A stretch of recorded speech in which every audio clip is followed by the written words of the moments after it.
Bulletin के आगाज में खबर दें आपको। वज़ीर आज़म शहबाज शरीफ की ज़ेर सदारत अहम इजलास, खित्ते में कशीदगी की सूरत हाल और पेट्रोली मसनूआत पर सब्सिडी का जायजा।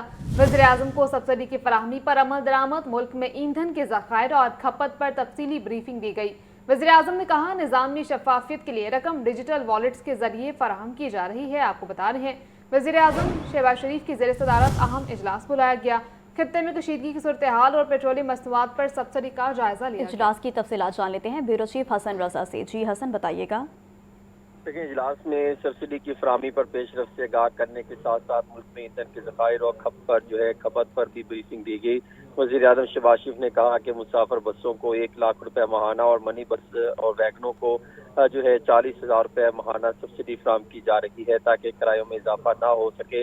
वज़ीर आज़म शहबाज शरीफ ने यह भी कहा कि खुर्दोनोश की कीमतों में इजाफे को रोकने के लिए ट्रकों को 70,000, बड़ी माल बरादर गाड़ियों को 80,000 जबकि डिलीवरी वैनों को 35,000 रुपए माहाना सब्सिडी फराहम की जा रही है। निज़ाम में शफाफियत के लिए ये रकूम डिजिटल वॉलेट्स के जरिए फराहम की जा रही है। सब्सिडी की रकूम की फराहमी की फिलफौर हदायत की गई है, जिसका आगाज गुज़श्ता रोज से हो चुका है। ये वज़ीर आज़म शहबाज शरीफ की जानिब से इजलास में दावा किया गया है। उन्होंने कहा कि जो सब्सिडी पीर के दिन से फराहम की जानी थी, उसका वज़ीर आज़म की खुसूसी हदायत पर हफ्ते को छुट्टी वाले दिन आगाज हो चुका है। ये भी इजलास में दावा किया गया और कहा गया कि इस सब्सिडी को मुहैया करने के लिए तमाम सूबाई हुकूमतों की जानिब से ट्रक, बसें और माल बरादर गाड़ियों की तफसीलात वफाकी हुकूमत को फराहम की जा रही है।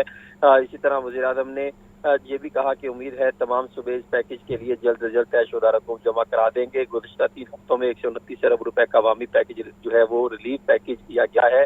अब मुश्किल की इस घड़ी में किसी सूरत अवाम को अकेला नहीं छोड़ सकते। पेट्रोल लेवी में 80 रुपए फी लीटर की कमी करके अवाम को बड़ा रिलीफ दिया। पाकिस्तान रेलवे 6 अरब रुपए की सब्सिडी फराहम कर रही है, जिसकी बदौलत मुसाफिर ट्रेनों और माल बरादर गाड़ियों के और माल गाड़ियों के किरायों में किसी भी किस्म का इजाफा नहीं किया जा रहा। टूल टैक्स में सहमाही 25% इजाफा भी वापस ले लिया गया है। मुश्किल वक्त में जिस कदर मुमकिन है अवामी रिलीफ के इकदाम उठा रहे हैं और उठाते रहेंगे। जी, आपका शुक्रिया हसन।